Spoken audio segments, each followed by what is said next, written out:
Tẹ́ ẹ bá ń gbọ́ wípé ewu ń bẹ lóko lóńgẹ́ fúnra ara rẹ̀. Ewu náà mà ni o. Ó wá délẹ̀ tán báyìí fún àwọn ọmọ ilẹ̀ Yorùbá nítorí pé òfin tuntun kan ló mà tún bọ̀ yìí o láti orílẹ̀-èdè Nàìjíríà. Ó jọ gàtè kò jọ gàtè, ó fẹ́ fẹsẹ̀ méjèèjì jọra wọn báyìí. Lẹ́yìn ìgbà tí wọ́n tú Sunday Igboho sílẹ̀ láti orílẹ̀-èdè Benin, eléyìí tí wọ́n so mọ́ látàrí ẹ̀sùn kan tí wọ́n fi lọ́mọ lẹ́sẹ̀, ṣùgbọ́n tí wọ́n padà tú sílẹ̀ lẹ́yìn ìgbà tí ààrẹ orílẹ̀-èdè wa Nàìjíríà tó gba ìṣàkóso ìyẹn ààrẹ Bọ́lá Ahmed Tinubu. Lẹ́yìn eléyìí, òun náà ni àwọn ènìyàn náà ti ń pariwo, pàápàá jùlọ àwọn tí wọ́n wà ní ẹ̀yà ti Igbo, wípé kí ààrẹ orílẹ̀-èdè wa Nàìjíríà, ààrẹ Bọ́lá Ahmed Tinubu, ó tú Nnamdi Kanu sílẹ̀ látàrí wípé ẹ̀sùn kan náà ni wọ́n fi kàn wọ́n. Sunday Igboho ń pè fún ìdásílẹ̀ orílẹ̀-èdè Yorùbá Nation, wípé Nnamdi Kanu òun náà ń pè fún ìdásílẹ̀ orílẹ̀-èdè Biafra. Ṣùgbọ́n wọ́n ti gbàgbé o wípé ọ̀tọ̀ọ̀tọ̀ báyìí náà ni ọ̀rọ̀. Sunday Igboho náà ní pè wípé àwọn ààrẹ kan ni wọ́n bá bò òun láàmú. Àwọn Fúlàní darandaran wọn jẹ́ kí àwọn ará ilẹ̀ bá òun kí wọ́n nísinmi o. Pàápàá jùlọ àwọn àgbẹ̀ tí wọ́n ń bẹ ní oko, òun náà làwọn Fúlàní ni wọ́n ń gbẹ̀mí lẹ́nu wọn. Kódà tí Sunday Igboho tó ń pa láriwo fún gbogbo ìjọba àpapọ̀ àti ìjọba ìpínlẹ̀ gbogbo tó wà ní ilẹ̀ Yorùbá wípé ṣé bá a ṣe máa wòrí olójú òní lájú rẹ̀ lẹ̀, Peter Lòbó kò wọ́. Sunday Igboho kò kéde ogun o, ṣùgbọ́n lápá àti Kanu, Nnamdi Kanu kọ́. Ẹ má jẹ́ ń sọ̀rọ̀ jù lórí ẹ̀, ṣùgbọ́n ohun tó wá ṣe ń ṣẹlẹ̀ jáde wá báyìí láàrin ọjọ́ Ajé Monday sí ọjọ́ Ìṣẹ́gun Tuesday ọ̀sẹ̀ yìí, òun náà ni ọ̀rọ̀ kan mà ti ń jẹyọ jáde o ní ilé ìgbìmọ̀ aṣojú-ṣòfin lórílẹ̀‐èdè wa Nàìjíríà nílùú Àbújá, níbi tí wọ́n ti léwájú àbá titun kan. Ṣé àwọn aṣòfin ti gbàgbé wípé ọmọ ilẹ̀ Yorùbá ni wá ni ọ̀rọ̀ á máa tètè yé Yorùbá dáadáa? Wọ́n mà ti bẹ̀rẹ̀ sí ní gbé ìgbésẹ̀ lórí òfin tuntun kan o. Ó jẹ́ abẹnugan lẹ́gbìmọ̀ aṣojú-ṣòfin gangan fúnra ara rẹ̀, ìyẹn Tajudeen Abbas fúnra ara rẹ̀, òun náà ló mà léwájú òfin yìí o, wípé ẹnikẹ́ni èèyàn kéèyàn tí wọ́n bá rí wípé ó ń pè fún ìtúká tàbí yíyà kúrò nínú ẹ̀yà kan sí ẹ̀yà kejì lórílẹ̀‐èdè Nàìjíríà, wípé kí wọ́n sọ sínú ẹ̀wọ̀n ọdún 25 gbáko, ìyẹn 25 years in prison, tàbí ó lọ san mílíọ̀nù 10 owó ìtanràn. Ẹ wò ó, ìròyìn tuntun náà mà lélẹ́yìí o láti lè fi dúnkokò mọ́ àwọn ènìyàn tí wọ́n ń pè fún ìjàpá.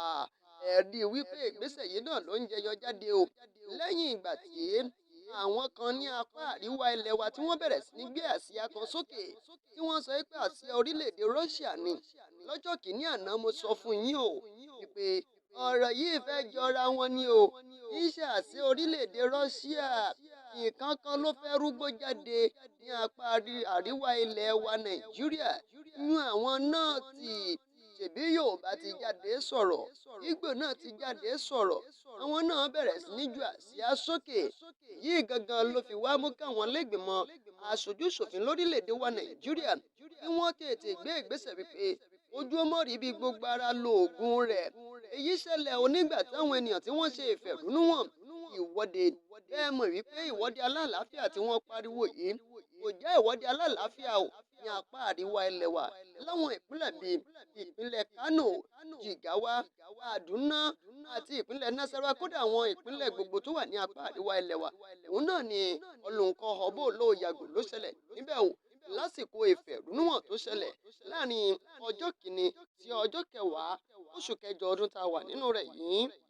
Ìwé àbádòfin ọ̀hún náà ni wọ́n mà ti wọ kíkà aláàkọ́kọ́ o, kódà wọ́n dúró fún kíkà ẹlẹ́ẹ̀kejì. Ẹ sì ti mọ̀ wípé bó bá ti wọ kíkà ẹlẹ́ẹ̀kẹta báyìí, ó ti dòfin lórílẹ̀‐èdè Nàìjíríà wípé ẹnikẹ́ni ò gbọ́dọ̀ pè fún ìdásílẹ̀ orílẹ̀‐èdè kankan tàbí àwọn ìgbìmọ̀ kan kí wọ́n máa kóra wọn jọ láti lè wá máa pariwo wípé ká pín tàbí káyà, wípé ẹnikẹ́ni tó bá lè sọ bẹ́ẹ̀ o, onítọ̀hún yóò fi ẹ̀wọ̀n ọdún 25 gbáko báyìí yóò fi gbára o tàbí kó lọ sanwó ìtanà tó ní mílíọ̀nù 10.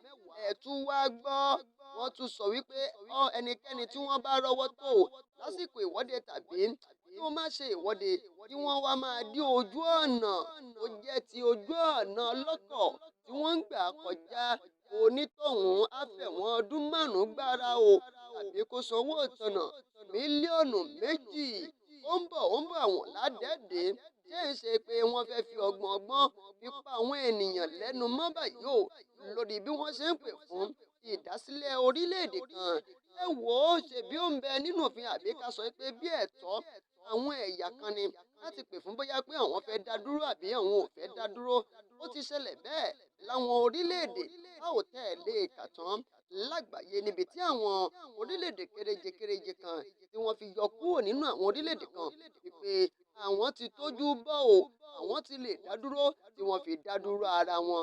Ṣùgbọ́n báyìí lórílẹ̀-èdè Nàìjíríà bí èèyàn bá lè tọ́rùn rẹ̀ wò lẹ́yìn ìgbà tó bá ti wọnú òfin lórílẹ̀-èdè Nàìjíríà, ẹ wò ó, wọ́n ti sọ wípé ẹ̀wọ̀n ni o, odindi ọdún 25 25 years in prison.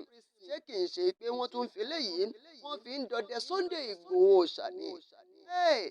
Ẹ̀pẹ́ pàtàkì lọ́wọ́ gbogbo ẹ̀yin olólùfẹ́ wa lórí ìkànnì Olómi Ọgbọ́n TV yìí eléyìí tẹ́ ń wò wá lóòrèkóòrè.